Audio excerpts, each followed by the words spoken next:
Hello and welcome once again.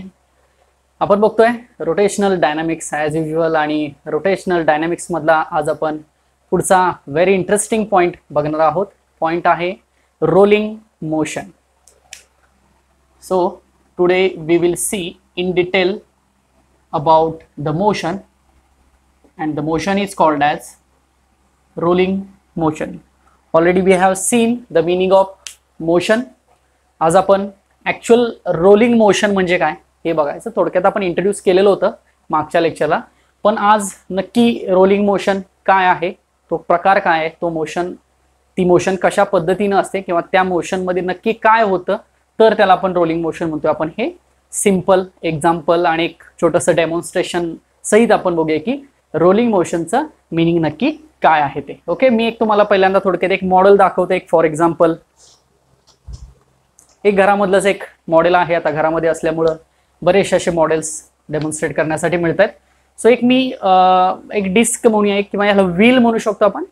So एक मी wheel घेतलेला आहे. ओके, सो एक व्हील आहे असं इमॅजिन करा. हे एक अशी डिस्क आहे जी की रोटेट होऊ शकते. ओके, या डिस्कवरती आता मी काही पॉइंट्स डिफाइन करतो. मी या डिस्कचा सगळ्यात पहिल्यांदा सेंटर ऑफ मास डिफाइन करतो. सो हा एक सेंटर आहे. Okay, let us consider O. So O is the center. Okay, then suppose here is one point, it is nothing but A, and here is one another point, nothing but B. Okay, so आता मी या disk वरती 3 points imagine केलेला आहेत. एक centre of mass म्हटलं त्याला आपण O म्हटलेला आहे. एक पॉइंट आहे तो A आणि एक पॉइंट आहे तो B. ओके, तर आता ही डिस्क कशा कशा पद्धतीने रोटेट होऊ शकते बघा. तर ही डिस्क अशी स्वतःभोवती फिरू शकते लाईक दिस. ओके, म्हणजे सपोज जर इथं ॲक्सिस ऑफ रोटेशन असेल तर हे रोटेशन्स असे असू शकतात डिस्कचे, बरोबर.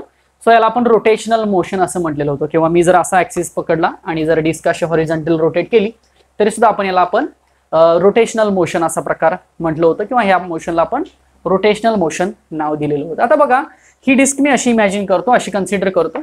सपोज आता डिस्क अशी दिसते. ओके, आणि ही स्वतःभोवती तर फिरतेच लाईक दिस, पण याला खाली एक सरफेस बेस आहे, त्यामुळे ही या बेसवरून अशी फिरते for example. Okay, it means it is rotating. Okay, म्हणजे ही डिस्क आहे किंवा हे जे व्हील आहे हे स्वतःभोवती तर फिरतंयच, पण स्वतःभोवती फिरत फिरत ते पुढे निघालेलं आहे. म्हणजे रोड रोलर एक्झाम्पल असतं. रोड रोलर स्वतःभोवती पण फिरतो आणि ते समोर पण चाललेलं आहे. किंवा आपलं कुठलंही एखादं व्हेकलचं चाक जर घेतलं तर ते स्वतःभोवती आधी फिरतंय आणि ते फिरत फिरत समोर निघालेलं आहे सरफेसवरती असल्यामुळे. ओके, मग बघा, जर अशी मोशन असेल, हेच मी थोडंसं डायग्रामच्या फॉर्म मध्ये इलिस्ट्रेट करतो. Suppose this is the wheel. Okay, this is point A, this is point B, and this is the center of mass of that wheel. Okay, the wheel is rotating like this. हे rotate व्हायला लागलेलं आहे. Okay, आणि याला surface असल्यामुळं किंवा surface वरती त्याचे रोटेशन्स असल्यामुळं ते समोरही निघालेलं आहे, बरोबर. मग जेव्हा ते स्वतःभोवती पण फिरतंय म्हणजे कुठली मोशन? रोटेशनल मोशन, बरोबर. ॲज वेल ॲज हे व्हील समोरही निघालेला आहे, बरोबर. मग जेव्हा हे व्हील समोर निघालेला असेल तेव्हा त्याचा हा जर पॉइंट O कन्सिडर केला आपण, म्हणजे सेंटर ऑफ मास कन्सिडर केला तो पार्टिकल फक्त, तर तो पार्टिकल असा कंटिन्युअस समोर निघालेला आहे या डायरेक्शन मध्ये. तो काय फिरतोय का? नाही, आपल्याला तो सरळ असा समोर निघालेला असं दिसतंय. सो हा जर सेंटर ऑफ मास असा सरळ निघालेला असेल तर त्याच्यावरती जी मोशन असेल त्याची मोशन कुठली असणार आहे? तर ट्रान्सलेशनल किंवा लिनियर मोशन म्हणतो ना आपण त्याला, ट्रान्सलेशनल और लिनियर मोशन. बघा, म्हणजे पॉइंट ए आणि बी वरती कुठली मोशन आहे? Rotational motion. आणि पॉइंट ओ वरती कुठली मोशन आहे? तर ट्रान्सलेशनल मोशन. आणि अशा दोन्ही मोशन असल्यामुळं हे चाक किंवा हे व्हील पुढे जाऊ शकतो, स्वतःभोवती पण फिरते आणि ते समोर पण निघालेलं आहे. मग जर ह्या दोन्ही मोशन आपण कंबाईन केल्या, मी बेरीज केली, प्लस म्हटलं, translational motion as well as rotational motion, जर ह्या दोन्ही मोशन जर आपण कंबाईन केल्या, then the resulting motion is called as rolling motion. So simple definition, rolling motion म्हणजे ज्या मोशनमध्ये ट्रान्सलेशनल प्लस रोटेशनल किंवा प्लस सर्क्युलर सुद्धा म्हटलं तरी चालेल. सो ट्रान्सलेशनल आणि रोटेशनल मोशनची कॉम्बिनेशन मोशन म्हणजेच रोलिंग मोशन. लक्षात आलं? This is the simple explanation of the rolling motion. म्हणजे रोलिंग मोशन मध्ये आपल्याला आता समजलं की दोन टाईपच्या मोशन्स आहेत. एक तर ऑब्व्हियसली ट्रान्सलेशनल मोशन आहे की जी सेंटर ऑफ मास परफॉर्म करते, आणि जे अदर पार्टिकल्स आहेत ती कुठली मोशन परफॉर्म करतात? रोटेशनल मोशन परफॉर्म करतात. सो ह्या दोन मोशन म्हणजेच रोलिंग मोशन. ओके, आता बघूया काही मॅथमॅटिकल टर्म्स बघूया आपण. सिंपल आहेत मॅथमॅटिकल टर्म्स. जर यामध्ये दोन्ही मोशन्स असतील तर दोन प्रकारच्या कायनेटिक एनर्जीज असणार आहेत. आपण आता ट्रान्सलेशनलची पण कायनेटिक एनर्जी बघितलेली आहे याच्या आधी, रोटेशनलची पण कायनेटिक एनर्जी आपण याच्या आधी बघितलेली आहे. आपण ट्रान्सलेशनलची कायनेटिक एनर्जी किती बघितली बघा. Simple 1/2 mv². त्या बॉडीचं मास किंवा त्या पार्टिकलचं मास आणि त्याची व्हेलॉसिटी, म्हणजे हा पार्टिकल आणि त्याची व्हेलॉसिटी. आणि रोटेशनलची काय बघितलेली आहे कायनेटिक एनर्जी? 1/2 मासच्या ऐवजी I होतं आणि v च्या ऐवजी ओमेगा होतं. So 1/2 I ω². So this is nothing but the kinetic energy of the translational motion and this is nothing but the kinetic energy of the rotational motion. हे आपण last लेक्चरला बघितलेलं आहे. आता ह्या दोन्ही मोशनची दोन्ही कायनेटिक एनर्जीची जर आपण ऍडिशन केली तर आपल्याला या रोलिंग मोशनची कायनेटिक एनर्जी मिळणार आहे. मग मी त्याचा अनालिसिस इथं करतो simple. So kinetic energy of, मी असं लिहितो इथं, रोल किंवा rolling motion, okay, is equal to kinetic energy of translational motion plus kinetic energy of rotational motion. Kinetic energy रोलिंगची आपल्याला डिफाइन करायची आहे ना. सो दोन कायनेटिक एनर्जीची आपण ऍडिशन करतोय. दोन कुठल्या कुठल्या? एक आहे ट्रान्सलेशनल आणि एक आहे rotational. So summation of both kinetic energies is simply called as kinetic energy of the rolling motion. Okay, so आता दोघांची समेशन करूया आपण. ट्रान्सलेशनलची कायनेटिक एनर्जी किती असते? 1/2 mv² प्लस रोटेशनलची किती आहे?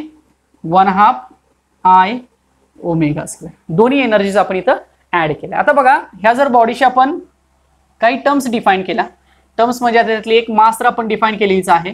m is the mass. आपण r डिफाइन करू शकतो. r म्हणजे काय? रेडियस ऑफ द बॉडी किंवा ते व्हील. त्याच्यानंतर k डिफाइन करू शकतो, रेडियस ऑफ गायरेशन. बघितलेलं आहे लास्ट लेक्चरला, प्रत्येक बॉडीचा रेडियस ऑफ गायरेशन वेगळा असतो ना. आपण रिंगचं आणि डिस्कचं एक्झाम्पल बघितलं होतं. k म्हणजे रेडियस ऑफ गायरेशन. v म्हणजे डिफाइन केलेला इथं लिनियर व्हेलॉसिटी आहे, बरोबर, लिनियर व्हेलॉसिटी. आणि ओमेगा म्हणजे आहे अँग्युलर व्हेलॉसिटी. मी शॉर्ट मध्ये आता लिहितो, ऑलरेडी आपण हे बघितलेलं आहे. सो याच्यामध्ये आपण त्या व्हॅल्यूज पुट करू शकतो. ओके, सो मी काय काय चेंजेस करतो बघा. हे 1/2 mv² आहे तसंच ठेवतो, प्लस 1/2 I च्या ऐवजी मी mk² लिहितो. चालेल का? चालू शकतं ना. I म्हणजे काय? Moment of inertia, mk². ओमेगाच्या ऐवजी आपल्याला v is equal to r omega, हे रिलेशन माहित आहे. सॉरी, मी इथे कॅपिटल R करतो. So omega is equal to काय येणार? v/r येणार ना. सो ओमेगाची व्हॅल्यू आपण इथं v/r पुट करू शकतो. सो v/r आणि याचा काय आहे? स्क्वेअर आहे. ओके, सो हेच मी अजून सिम्प्लिफाय करतो.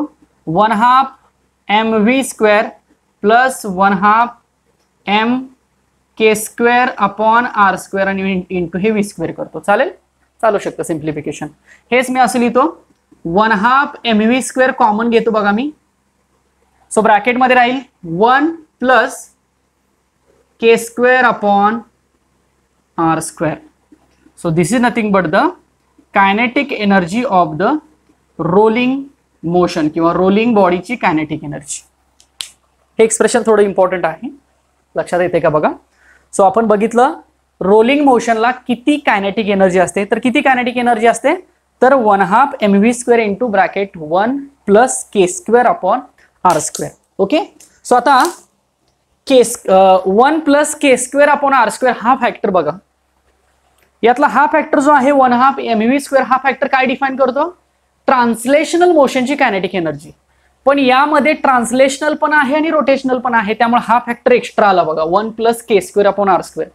तर हा जो फॅक्टर आहे हा रोलिंग मोशनचा फॅक्टर आहे, very important factor for rolling motion. 1 + k²/r², म्हणजे कायनेटिक एनर्जीचा हा एक फॅक्टर डिफाईन होतो, 1 + k²/r². मला सांगा जर फक्त आपण ट्रान्सलेशनल एनर्जी म्हटलं तर हा फॅक्टर आपण घालूया, इमॅजिन नाही होणार ना. सो राहिलं काय फक्त 1/2 mv². So this factor define the kinetic energy of the rolling motion. तो इफेक्टिव्ह आहे, तो इम्पॉर्टंट आहे, तो महत्वाचा आहे. तो जर नसेल तर ती रोलिंग होणार नाही, तर ती ट्रान्सलेशनल होणार आहे. सो हे 1/2 mv². ओके, सो हे एक एक्सप्रेशन आपल्याला मिळालं. कायनेटिक एनर्जी ही एक simple body rolling motion perform करते आणि त्याची कायनेटिक एनर्जी किती आहे तर 1/2 mv² इंटू ब्रॅकेटमध्ये 1 + k²/r². त्यातला के म्हणजे काय, रेडियस ऑफ गायरेशन, आणि आर म्हणजे ऍक्च्युअल त्या बॉडीची रेडियस. ओके, आता आपण अजून एक काही अनालिसिस बघूया. याच्यामध्ये आपल्याला अजून 2 व्हॅल्यूज फाइंड करायचे आहेत. एक आपल्याला आता ही रोलिंग मोशन मी एका प्लेन सरफेसवरनं निघालेली आहे असं इमॅजिन केलं. आता हीच रोलिंग मोशन आपण इन्क्लाइन्ड प्लेनवरती घेऊ शकतो. म्हणजे एक प्लेन आहे आणि त्या प्लेनवरती बॉडी ग्रॅव्हिटेशनमुळे खाली येते, घसरगुंडी असते बरोबर. तर घसरगुंडी म्हणजे स्लायडिंग म्हणतो आपण, आणि स्लायडिंगच्या अपोजिट रोलिंग असते. हे जी मोशन आहे तर रोलिंग आणि स्लायडिंगचा सुद्धा प्रकार आपल्याला आता इथं बघायला मिळेल. सो आपण ते बघूया आता. हे आय थिंक समजलं असेल. सो रोलिंग मोशन म्हणजे ज्यामध्ये ट्रान्सलेशनल पण आहे आणि रोटेशनल पण आहे, म्हणून कायनेटिक एनर्जी दोघांची बेरीज झाली आणि याच्यामध्ये चेंजेस करून आपण फायनल कायनेटिक एनर्जी फाइंड केली कुणाची, रोलिंग मोशनची.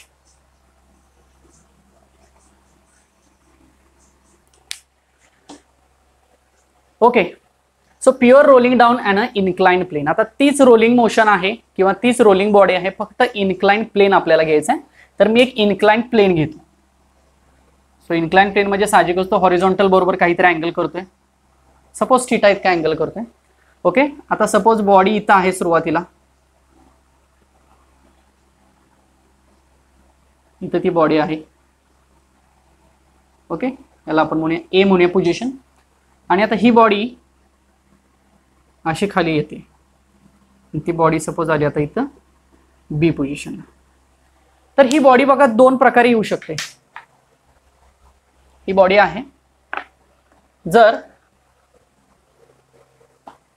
हा जर एखादी इन्क्लाइन्ड प्लेन असेल तर ही बॉडी लाईक इमॅजिन होतं.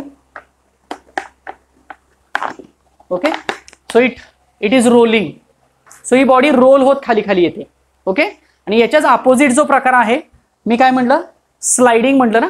स्लाइडिंग प्रकार बघा काय असतो. समजा हा इन्क्लाइन्ड प्लेन आहे, हा ब्लॉक आहे, असा खाली येतोय ना ग्रॅव्हिटीमुळे. रोल होतोय का, नाही, असा खाली येतोय, स्लाइड होतोय, घसरतोय. सो स्लाइडिंग आणि रोलिंग असे 2 अपोजिट पॉइंट आहे. इथं सुद्धा ते आपल्याला कन्सिडर करायचे. रोलिंग म्हणजे हे फिरत फिरत येतं आणि स्लाइडिंग म्हणजे आहे तसं खाली येणार. मग स्लाइडिंग आलं तर त्याच्यामध्ये रोटेशनल आलं का, नाही, त्याच्यामध्ये फक्त ट्रान्सलेशनल आलं. आणि रोलिंग म्हटलं की ते ट्रान्सलेशनल पण आहे ॲज वेल ॲज रोटेशनल पण आहे. सिंपल. चला डायग्राम कडे वळूया आपण. सो डायग्राम मध्ये आता बघा, एक बॉडी आहे ए या पोझिशनला आणि ही बी या पोझिशनला येणार आहे. बॉडी किती डिस्टन्स कव्हर करते, सपोज यस इतकं डिस्टन्स कव्हर करते. लिनियर डिस्प्लेसमेंट ना, यस इतकं कव्हर करते. बॉडी किती हाईट वरती आहे सरफेस पासून, सपोज एच इतक्या हाईट वरती आहे. आणि हा बॉडी तो जो इन्क्लाइन्ड प्लेन आहे तो हॉरिझॉन्टल बरोबर किती अँगल करतोय तर थीटा इतका अँगल करतोय. सो ही अशी आपल्याकडे जॉमेट्री आहे. So pure rolling down an a inclined plane, एका इन्क्लाइन्ड प्लेनवरनं ज्याचा की अँगल थीटा आहे विथ रिस्पेक्ट टू हॉरिझॉन्टल, त्या प्लेनवरनं एक बॉडी रोलिंग मोशन करत खाली खाली येते, फिरत फिरत खाली येते. ओके, तर याचा अनालिसिस करायचा. याच्यामध्ये आपल्याला 2 व्हॅल्यूज काढायचे. एक काढायचा आहे लिनियर व्हेलॉसिटी, व्ही म्हणतो आपण त्याला, आणि दुसरं आपल्याला फाइंड करायचं आहे लिनियर ऍक्सलरेशन, ए म्हणतो आपण त्याला. ह्या 2 गोष्टी आता आपण याच्यावरून फाइंड करूया. मगाशी आपण काय बघितलं, कायनेटिक एनर्जी बघितली रोलिंग मोशनची. आता आपल्याला व्हेलॉसिटी आणि ऍक्सलरेशन फाइंड करायचं आहे या इन्क्लाइन्ड प्लेनवरच्या रोलिंग मोशनचं. ओके, तर आता सिंपल आहे, मगाशी जे झालं तशाच टाईपमध्ये आपल्याला इथं इमॅजिनेशन करावं लागेल. आता समजा बॉडी इथं आहे ए पोझिशनला. This is first initial position of the body. Initial पोझिशनला साहजिकच त्याची व्हेलॉसिटी 0 असते. यू म्हणतो ना आपण initial velocity, that is 0. So initial velocity you 0 आहे या पोझिशनला, व्हेलॉसिटी नाहीये त्या बॉडीला. मग व्हेलॉसिटी नाही याचा अर्थ त्या बॉडीवरती कुठली एनर्जी असेल, कायनेटिक का पोटेन्शियल, तर ऑब्विसली पोटेन्शियल एनर्जी असेल जास्त प्रमाणात. ओके, सो ह्या बॉडीवरती इथं इनिशियली कुठली एनर्जी आहे, पोटेन्शियल एनर्जी, आणि त्याला म्हटलं जातं gravitational potential energy. Okay, gravitational potential energy किंवा पोटेन्शियल एनर्जी म्हणून आपण किती असते आपण बघितलं होतं, mgh. आठवतंय का, mgh इतकी पोटेन्शियल एनर्जी असते. h म्हणजे हाईट ना, m म्हणजे बॉडीचं मास आणि g म्हणजे ग्रॅव्हिटी. सो mgh इतकी पोटेन्शियल एनर्जी या ठिकाणी त्या बॉडीवरती आहे. आता बॉडी कुठली मोशन परफॉर्म करते, रोलिंग परफॉर्म करून ती इथे येणार आहे, म्हणजे त्याला फायनल व्हेलॉसिटी v मिळणार आहे. ओके, सो ही पोटेन्शियल एनर्जी कशामध्ये कन्वर्ट होणार आहे, तर ऑब्विसली कायनेटिक एनर्जी मध्ये कन्वर्ट होणार आहे. सो आपण म्हणू शकतो की gravitational potential energy is converted into rolling kinetic energy. Simple, gravitational potential energy जी आहे ती रोलिंग कायनेटिक एनर्जी मध्ये कन्वर्ट झाली. सो इक्वल टू आपण लिहू शकतो किंवा म्हणायचं की त्या बॉडीनं कायनेटिक एनर्जी गेन केली. सो आपण लिहिलं potential energy is equal to kinetic energy. मग पोटेन्शियल एनर्जी किती आहे, mgh. सिंपल. कायनेटिक एनर्जी किती आहे मागाशी आपण फाइंड केली होती, 1/2 mv² into bracket 1 + k² upon r². चालेल, या मासला हे मास कॅन्सल होईल, बरोबर. मग राहिलं काय, therefore gh is equal to, किंवा हे टॉईस इकडे घ्या, हे टॉईस मी इकडे घेतो, ठीक आहे. So v² into bracket 1 + k² upon r². चालेल, आपल्याला पाहिजे कोण, लिनियर व्हेलॉसिटी. देअरफॉर मी v² लिहितो. So v² is equal to twice gh upon 1 + k² upon r². चालेल, पण आपल्याला v ची व्हॅल्यू पाहिजे. Therefore v is equal to, आता याचं स्क्वेअर रूट निघत नाही म्हणून मी हे सगळं स्क्वेअर रूट मध्ये टाकतो, twice gh upon 1 + k² upon r². So this is the expression of linear velocity of rolling body किंवा rolling motion on an inclined plane. एखादी रोलिंग मोशन जर इन्क्लाइंड प्लेन वरती असेल तर त्या बॉडीची लिनियर व्हेलॉसिटी किती असणार आहे, √ twice gh upon 1 + k² upon r². आता मला सांगा, जर ही बॉडी स्लाइडिंग मोशन स्लाइड होऊन जर खाली आली तर हा 1 + k² अपॉन r² फॅक्टर असेल का, तर नसणार आहे. त्यामुळे त्याची व्हेलॉसिटी किती असणार, √ टॉईस gh. कशी बघा, इथंच लिहितो मी, फॉर स्लाइडिंग. हे सुद्धा इम्पॉर्टंट आहे, हे सुद्धा लक्षात पाहिजे, समजलं पाहिजे. स्लाइडिंग म्हणजे घसरणे, बरोबर ना. सो ही जर बॉडी रोलिंग नाही झाली, स्लाइडिंग झाली, तर हा फॅक्टर नसणार आहे. म्हणजे काय असेल, फक्त mgh is equal to 1/2 mv² असेल ना. म्हणजे त्याची जी पोटेन्शियल एनर्जी असेल तेवढीच ती कन्वर्ट कशात झाली, कायनेटिक मध्ये. आणि कायनेटिक एनर्जी स्लाइडिंगला फक्त ट्रान्सलेशनल असते ना, रोटेशनलचा कन्सर्न तिथे येतच नाही. So mgh is equal to 1/2 mv². पुन्हा m कॅन्सल होईल, पुन्हा हे 2 इकडे येईल, twice gh is equal to v². Therefore v is equal to √ twice gh. लक्षात येते. सो ही झाली लिनियर व्हेलॉसिटी रोलिंग मोशनची, आणि ही झाली लिनियर व्हेलॉसिटी स्लाइडिंग मोशनची. आपण रोलिंग मोशन हे इम्पॉर्टंट आहे, पण त्यातलं पण एक कंडिशन लक्षात असू देत की स्लाइडिंग म्हणजे काय, तर स्लाइडिंग मध्ये फक्त ट्रान्सलेशनल मोशनचा फॅक्टर किंवा ट्रान्सलेशनल मोशनचा कन्सर्न इम्पॉर्टंट आहे. त्याच्यामध्ये रोटेशनल मोशन येणार नाही. साहजिकच आहे ना, स्लाइड होतं ना, मगाशी मी ब्लॉक दाखवलं ना, घसरत आला खाली, तो काय फिरत फिरत आला नाही. त्यामुळे स्लाइडिंग साठीची ही झाली लिनियर व्हेलॉसिटी. हे समजलं एक्सप्रेशन. आता आपण बघूया दुसरं एक्सप्रेशन. आपल्याला कुठलं बघायचं आहे, लिनियर ऍक्सलरेशन बघायचं आहे. ओके, तर लिनियर ऍक्सलरेशन साठी आपण कायनेमॅटिकल इक्वेशन यूज करूया. आठवतात कायनेमॅटिकल इक्वेशन. सो कायनेमॅटिकल इक्वेशन एक यूज करूया आपण. सो या केसमध्ये कुठलं यूज करावं लागेल, v² is equal to u² + twice as. आठवतंय का, v म्हणजे फायनल व्हेलॉसिटी, u म्हणजे इनिशियल व्हेलॉसिटी, a म्हणजे लिनियर ऍक्सलरेशन, s म्हणजे linear displacement. So v² is equal to u² + twice as. ह्यातला u मात्र 0 असेल ना, का तर इनिशियल व्हेलॉसिटी 0 असणार आहे. So u is equal to 0. So we can write u is equal to 0. Okay, since so therefore v square is equal to twice as. चालेल, पण v square किती आहे बघा इथं, twice gh, therefore twice gh upon 1 plus k square upon r square. हा कोण आहे, v square आहे ना, किंवा v वरनं तिथं स्क्वेअर रूट घालून जरी स्क्वेअर केला तरी शेवटी तेच येणार, पण मी डायरेक्ट ह्याच्यावरून ही व्हॅल्यू लिहितो बघा. Okay, so v square is equal to twice gh upon 1 plus k square upon r square is equal to twice as. आपल्याला हा a फाइंड करायचा. a म्हणजे काय, लिनियर ऍक्सिलरेशन. आता s बघा इथं दिसतोय s, मी हा s किती लिहितोय बघा, हा एक प्रकारचा ट्रायंगल झाला बघा, a b c.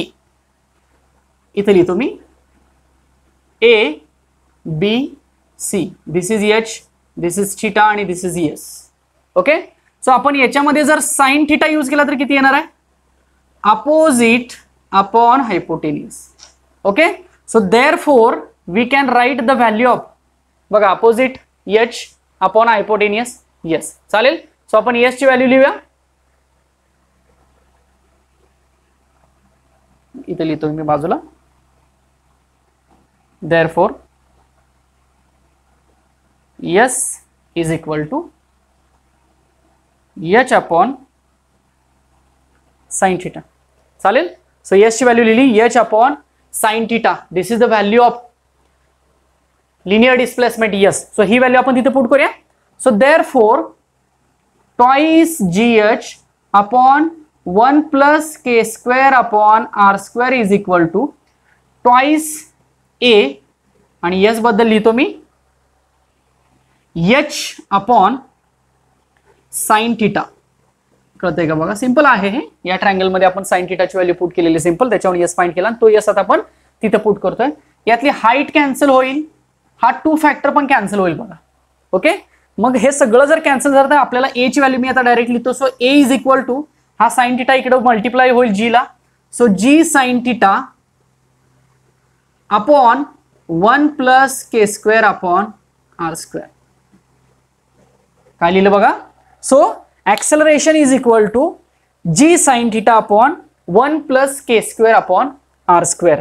मग हे झालं एक्सप्रेशन आपलं कशाचं, लिनियर ऍक्सेलरेशनचं. मग हे जर स्लाइडिंग साठी असेल तर ऍक्सेलरेशन फक्त काय असणार आहे, g sin theta असणार आहे. त्याच्यामध्ये तो जो 1 plus k square upon r square चा हा जो फॅक्टर आहे, हा फॅक्टर नसणार आहे. त्यामुळे फक्त ऍक्सेलरेशन काय मिळणार आहे, g sin theta मिळणार आहे. So this is the velocity of the sliding motion, acceleration of the sliding motion. आणि आपल्याला जे इम्पॉर्टंट पाहिजे ते हे, this is the velocity of the rolling motion and this is the acceleration of the rolling motion. So g sin theta upon 1 plus k square upon r square. So these are the two expressions of the rolling down किंवा a pure body which is rolling down and a inclined plane. एखाद्या particular अँगलनी incline असलेल्या plain वरनं जर एखादी body rolling motion करून जर खाली येत असेल ग्रॅव्हिटेशन मुळे, तर त्याची लिनियर वेलोसिटी किती असणार आहे, तर एवढी असणार आहे, आणि तर त्याचं ऍक्सेलरेशन किती असणार आहे, एवढं असणार आहे. लक्षात आलं. So these are the 2 important points in the rolling down and a incline plane. Okay, so आता आपण काही याच्या रिमार्क्स किंवा काही कंडिशन्स आहेत त्या कंडिशन्स बघूया. व्हेरी सिंपल आणि एकदम सोप्या कंडिशन्स आहेत, हे समजणं गरजेचं आहे जेवढं मी आत्ता एक्सप्लेन केलं रोलिंग मोशनशी रिलेटेड. ओके, तर आता मला सांगा, आपण प्रत्येक बॉडीचा मोमेंट ऑफ इनर्शिया वेगळा असतो असं म्हटलं होतं, किंवा प्रत्येक बॉडीची रेडियस ऑफ गायरेशन वेगळी असते असं आपण म्हटलं होतं. आपण लास्ट लेक्चरला रिंग आणि डिस्क मध्ये एक एक्सप्रेशन्स फाइंड केली होती बघा. ओके, सो रिंगचा मोमेंट ऑफ इनर्शिया आपण 1/2 mr स्क्वेअर आपण घेतला होता, डिस्कचा आपण 1/2 mr स्क्वेअर फाइंड केला होता. हे 2 मोमेंट ऑफ इनर्शिया आपण फाइंड केलेले होते. तर हे जे आपण आता बघितलं याचा त्या काही डिफरंट बॉडीशी कसा संबंध आहे ते आपण थोडक्यात बघूया. सो रिमार्क म्हणून एक असा पॉइंट आहे. सो सगळ्यात पहिल्यांदा आपल्याला माहिती आहे की मोमेंट ऑफ एनर्जीची आपण डेफिनेशन काय लिहितोय, तर mr स्क्वेअर अशी डेफिनेशन लिहितो, बरोबर ना, किंवा हीच डेफिनेशन आपण mk स्क्वेअर अशी सुद्धा लिहिली होती बघा. ओके, तर आता यामध्ये आपल्याला काय कन्सिडर करायचं आहे, तर इथं एक फॅक्टर आहे, इथं हा फॅक्टर वेगवेगळा आहे प्रत्येक बॉडीचा बघा. आपण रिंग साठी जर बघितला तर तो 1 होता, डिस्क साठी बघितला तर तो 1/2 होता. ओके, मग मी लिहितो हेच इक्वेशन जनरल असं लिहितो. सो मुवमेंट ऑफ इनर्शिया आपण असं लिहू शकतो, I इज इक्वल टू हा फॅक्टर म्हणजे मी त्याला नाव देतो एक n आणि mr स्क्वेअर. Okay, so movement of inertia I is equal to n into mr square. So this n is the factor आणि हा फॅक्टर प्रत्येक बॉडीचा आपल्याला काय बघायला मिळतोय, वेगवेगळा बघायला मिळतोय. ओके, सो आपण हे पहिल्यांदा लिहूया फॉर रिंग. हे जर असं समजतंय का बघा मी कशा पद्धतीने लिहितोय ते. स्टडी केसेस म्हणूया आपण, प्रत्येक बॉडीच्या आपण डिफाईन करूया. तर एक दोन बॉडीच्या, दोन किंवा तीन बॉडीच्या डिफाईन करूया. अदर बॉडीचा मुवमेंट ऑफ एनर्जी एक टॅब्युलर फॉर्म मध्ये दिलेला आहे, तो आपण पुढच्या लेक्चरला बघणारच आहे. पण आता आपण रिंग आणि डिस्कचं किंवा स्पेअरचं मुवमेंट ऑफ एनर्जी याच्या आधी फाइंड केलेलं आहे. सो त्याची ही केस कशी डिफाईन होते ते बघूया. सो फॉर रिंग, तर रिंगचा मुवमेंट ऑफ एनर्जी किती असतो, तर mr स्क्वेअर असतो, बरोबर, किंवा n mr स्क्वेअर लिहिलं ना. ओके, आणि मुवमेंट ऑफ इनर्शियाची जनरल डेफिनेशन आपण रेडियस ऑफ गायरेशनच्या फॉर्म मध्ये कशी लिहितोय, mk स्क्वेअर लिहितोय. चालेल. सो दोन्ही इक्वेशन्स आपण इक्वल करूया. So n mr square is equal to mk square. चालेल. सो m तर काय कॅन्सल होईल, बरोबर, मग फक्त राहणार काय सांगा, therefore k square upon r square किती राहणार, n राहणार, k square upon r square. पण रिंग साठी मग n ची व्हॅल्यू किती आहे, n आहे. So k square upon r square is equal to किती मिळालं आपल्याला, 1 मिळालं. पण कुणासाठी मिळालं, रिंग साठी मिळालं. लक्षात आलं. So this is nothing but the k square upon r square और the factor n is equal to 1 for the ring.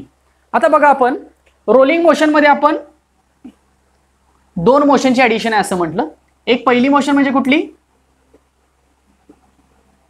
Translational motion, बरोबर. दुसरी मोशन कुठली,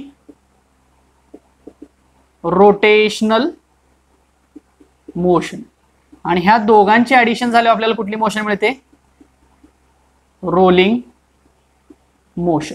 आता आपल्याला काय करायचं आहे बघा, कुठलीही एक बॉडी घ्यायची आधी, तर त्या बॉडीला रोलिंग मोशन परफॉर्म करायची. मग त्या बॉडीला रोलिंग मोशन परफॉर्म केली म्हणजे ऑब्व्हियसली कुठल्या दोन मोशन परफॉर्म केल्या, ट्रान्सलेशनल आणि रोटेशनल. मग जर ह्या दोन मोशन परफॉर्म झाल्या तर साहजिकच त्या बॉडीची कुठली मोशन परफॉर्म होते, रोलिंग मोशन. मग आपल्याला याच्यावरून काय कन्क्लुजन मिळतंय किंवा काय नक्की याच्यावरून आपल्याला फाइंड होतंय, तर एखादी बॉडी असेल, ती बॉडी जर रोलिंग मोशन परफॉर्म करत असेल तर त्या बॉडीमध्ये किती टक्के ट्रान्सलेशनल मोशन आहे आणि किती टक्के रोटेशनल मोशन आहे हे आपल्याला ह्या थोडक्यात रिमार्कवरून किंवा ह्या स्टडी केसवरून आपल्याला फाइंड करायचं आहे. सो हे आपलं कन्क्लुजन असेल. काय म्हटलं मी, एखाद्या बॉडीला जर रोलिंग मोशन असेल तर त्या बॉडीमध्ये दोन मोशन आहेत, ट्रान्सलेशनल आणि रोटेशनल. तर त्या दोन्ही मोशन किती किती प्रमाणात उपलब्ध अवेलेबल आहेत हे आपल्याला ह्या स्टडी केसवरून आपल्याला फाइंड करता येतं. सो आपण रिंगचं पहिल्यांदा बघतोय. सो रिंग साठी आपल्याला n ची व्हॅल्यू किती मिळाली, k square upon r square किती मिळालेला आहे, 1 मिळालेला आहे. ओके, आता ट्रान्सलेशनल साठी मला सांगा k square upon r square असणार आहे का, नाही. ट्रान्सलेशनल साठी k square upon r square नसणार आहे. त्यामुळे याचा जो फॅक्टर असेल तो फॅक्टर असेल 1. बघा कसं लक्षात ठेवायचं. रोटेशनल साठी किती असणार आहे, हा फॅक्टर असणार आहे, k square upon r square. मी जनरल लिहितोय आधी, रिंग साठी अजून लिहित नाहीये, k square upon r square असणार आहे. आणि ह्या दोघांची ऍडिशन म्हणजे कोणासाठी असणार आहे, so 1 plus k square upon r square. मगाशी पण म्हटलं होतं मी, हा फॅक्टर इफेक्टिव्ह फॅक्टर आहे रोलिंग मोशनचा. सो ट्रान्सलेशनल साठी 1 असणार, रोटेशनल साठी k square upon r square असणार. दोघांची बेरीज करा, ते कोणासाठी असणार, रोलिंग साठी. लक्षात ठेवण्यासाठी पण सोपं आहे म्हणून मी असं लिहिलेलं आहे. आता बघूया हे रिंग साठी आपण. तर रिंग साठी काय k square upon r square पण काय कसं आहे, 1 आहे. ट्रान्सलेशनल तर 1च असणार आहे प्रत्येक वेळेला.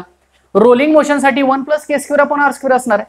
सो हे जर आपल्याला याच्यासाठी लिहायचं असेल तर मी हे कशा पद्धतीने लिहितो बघा, आपण हे प्रपोर्शन मध्ये लिहूया, प्रमाणामध्ये लिहूया. प्रमाणामध्ये म्हणजे कसं, पहिल्यांदा मी प्रमाण कोणाचं लिहितो, ट्रान्सलेशनल मोशन लिहितो किंवा kinetic energy of the translational motion as to kinetic energy of the rotational motion आणि ॲज टू रोलिंग मोशन. तिन्ही मोशनचे प्रमाणात मी लिहितो बघा, बरोबर. सो ट्रान्सलेशनल मोशन साठी फॅक्टर किती असणार आहे, 1. ॲज टू रोटेशनल साठी किती असणार आहे, k square upon r square. पण रिंगचं बघतोय आपण, सो रिंग साठी k square upon r square किती आहे, 1च आहे. आणि रोलिंग साठी किती आहे, 1 plus k square upon r square. So 1 plus k square upon r square पण 1 आहे. सो किती आलं, 1:1:2 म्हणजे ह्याचा अर्थ काय, जर दोन इतकी रोलिंग मोशन असेल तर त्यातली एक ट्रान्सलेशनल असेल आणि एक रोटेशनल असेल. पण हे कोणासाठी असेल, रिंगसाठी असेल. लक्षात आलं. तर हे प्रमाण झालं बघा, 50-50% म्हणूया आपण. 100% झालं ना रोलिंग मोशन, तर ही 50% आणि ही 50% आहे. दोन पैकी एक ट्रान्सलेशनल आहे आणि एक रोटेशनल आहे, म्हणजे 50-50% झालं ना. सो हे रिंग साठी झालं. असंच आपण डिस्क साठी बघूया. समजलं हे. चला, हे मी जनरल जेवढं आहे तेवढं आहे तसं लिहितो. आता फक्त आपल्याला बॉडी बदलायची आहे. आता बघा, लक्षात होतंय का, लक्षात येते का.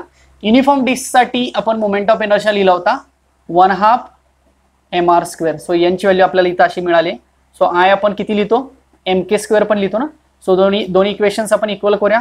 So 1/2 mr² is equal to mk². Cancel होईल ना. देअरफॉर k²/r² किती येणार, 1/2 येणार. सो याचा k²/r² किती मिळाला, 1/2. हेच आपल्याला सुरुवातीला महत्वाचं फाइंड करायचं आणि हे तिथं पुट करायचं. चला मग ट्रान्सलेशनल मोशन कायनेटिक एनर्जी 1 असते, ॲज लिहिलं 1:2 k²/r² लिहायचं ना रोटेशनलचं. सो k²/r² किती, 1/2. आणि ॲज रोलिंग मोशन 1 + 1/2, कारण पुन्हा k²/r² आहे ना. हे सॉल्व करूया. 1:2 1/2 ॲज हे 3/2. हे पुन्हा सॉल्व करूया. 2 हे आता बघा मी कसं सॉल्व करतो. हे 1 चालेल का, असं लिहिलं तर चालेल. मॅथमॅटिक्स म्हणजे याचा अर्थ काय झाला, जर रोलिंग मोशन 3 असेल तर त्यातली 2 काय आहे, ट्रान्सलेशनल, आणि 1 काय आहे, रोटेशनल. लक्षात आलं. सो हे प्रमाण कसं करते बघा, 3 पैकी 1 आणि 3 पैकी 2. Okay. So 2 + 1 is equal to 3. लक्षात आलं. सो हे आपण कशासाठी डिफाईन करतोय, डिस्क साठी डिफाईन करतोय. लक्षात येतंय. म्हणजे 3 जर रोलिंग मोशन असेल तर त्यातली 2 ही ट्रान्सलेशनल मोशनची कायनेटिक एनर्जी असेल आणि 1 ही कशाची असेल, रोटेशनलची असेल. तर आपण हे पर्सेंटेज मध्ये जर सांगायचं झालं तर 3 हे 100% आहे, बरोबर. तर 3 पैकी 2 आणि 3 पैकी 2 आणि 3 पैकी 1 आपल्याला हे पर्सेंटेज मध्ये सांगायचं आहे. सो किती पर्सेंट झालं सांगा. सो 3 जर रोलिंग मोशन असेल तर त्याची 2 ही ट्रान्सलेशनल मोशन आहे किंवा ट्रान्सलेशनल मोशनची कायनेटिक एनर्जी आहे आणि 1 ही रोटेशनल मोशनची कायनेटिक एनर्जी आहे. सो इट इज 60-40 म्हणू शकतो आपण. चालेल का. सो 60-40.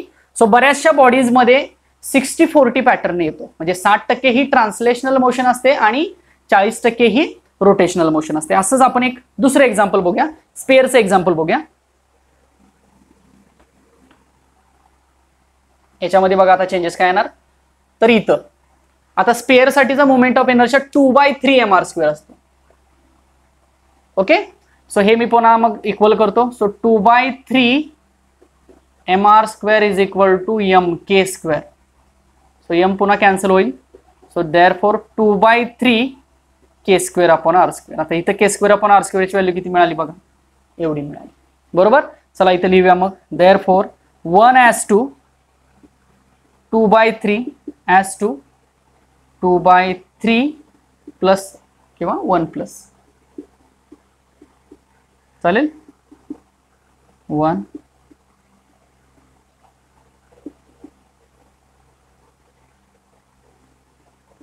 चालेल का. सो देअरफॉर 3:2 2:2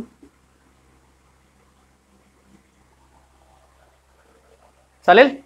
म्हणजे जवळपास म्हणजे जसं मागाशी मिळालं तशाच टाईपमध्ये जर रोलिंग 5 असेल तर त्यातली 3 ट्रान्सलेशनल आणि 2 रोटेशनल. पुन्हा मग हे पर्सेंटेजच्या फॉर्म मध्ये झालं तर 5 हे टोटल 100% झालं, त्याचं हे 3 म्हणजे 60% आणि त्याचं हे 2 40%.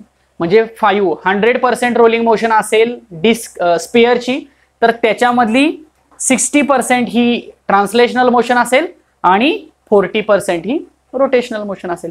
सो आपण पर्सेंटेज मध्ये लिहिलं बघा, कसं लिहिलं. 3 बॉडीज इमॅजिन केल्या. सो फॉर रिंग काय आलं होतं आपलं 1:2 1:2. इथं 50-50% आलं ना. नंतर फॉर डिस्क किती आलं होतं 2:2 1:3. इथं जवळपास 60-40 आलं ना. आणि इथं फॉर स्पेअर साठी ऑब्विसली 3 2:2 इथं परफेक्ट मिळालं बघा, हे 60 बरोबर का. इथं थोडंफार ॲक्युरेट येत नाही, मी जरी 60-40 म्हटलं तर थोडंफार 60 आणि 40 राहते, पण इथं मात्र ॲक्युरेट मिळते बघा. सो 5 टोटल असेल तर त्याची 3 म्हणजे 60% झालं ना, 5च्या 60% म्हणजे 3 झालं, आणि 5च्या 40% 40% म्हणजे 2 झालं. सो इथं मात्र 60-40 होतं, इथं थोडंसं व्हॅरी होते, मला ते लक्षात आलं पुन्हा, पण मी 60-40 म्हटलं. सो जर ह्या 3चं बघा ना, 3चं जर आपण 60% काढलं तर 1.8 येतं, आणि 3चं जर आपण 40 काढलं तर 1.2 येतं. सो नियर अबाउट झालं, ॲक्युरेट नाहीये. सो मगाशी मी फक्त ॲक्युरेट म्हटलं, 60-40 म्हटलं, आणि इथं जर बघितलं तर आपण 50-50 मिळतं.